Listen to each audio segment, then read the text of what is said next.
Սրտիկներ ու դրանց հակադրվող բառապաշար քարոզարշավի 8-րդ օրն է։ Նիկոլ Փաշինյան ջան, ես ընտրում եմ ձեզ։ Նիկոլ Փաշինյանը գնալով բարձրացնում է հակառակորդ քաղաքական ուժերի նկատմամբ անձնական վիրավորանքների եւ մեղադրանքների դոզան։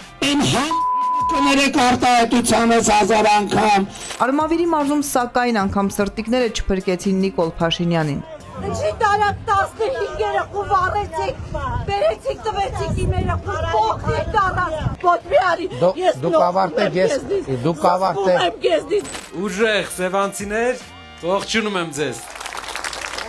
Ուժեղ Հայաստանի հերթական կանգառը Գեղարքունիքում էր։ Նարեկ Կարապետյանն ու թիմակիցները ջերմ ընդունելությամբ օրը սկսեցին Սևանից։ Ներկայացնելով Ուժեղ Հայաստանի ծրագրային թեզերը Նարեկ Կարապետյանը տեղեկացրել է, որ նախատեսում են բարձրացնել ուսուցիչների եւ բուժաշխատողների աշխատավարձերը կրկնակի։ Ուսուցիչների 4-ից 1-ն է անցնում ատեստավորումը։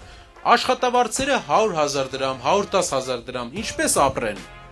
Մեր ծրագիրը այլ է։ Բոլոր ուսուցիչներին առաջին իսկ տարվանից ամեն տարի 25% աշխատավարձը պետք է աճի այնքան, մինչև 2.5 անգամ ավել դառնա ու կկանգնի, չեմ ասում ավել։ Եվ բժշկական աշխատողների։ Նախորդ շաբաթն է ամփոփել Բարգավաճ Հայաստանը։ Իվետա Տոնոյանն այն գնահատել է դրական եւ իշխող ուժին հորդորել պահել կոռեկտությունը։ Հակառակ պարագայում իրենք էլ գիտեն պատասխանելու կոշտ ձևը։ Մեզ համար բացարձակ անընդունելի է նախընտրական քարոզչությունը գրեհկաբանության տիրույթ տեղափոխելու նմանատիպ բոլոր դրսևորումները։ Ապարանում իրազեկման ակցիա է իրականացրել միասնության թևերը։ Մեր վարչապետի տեխնացուն Արման Նաթատոյան,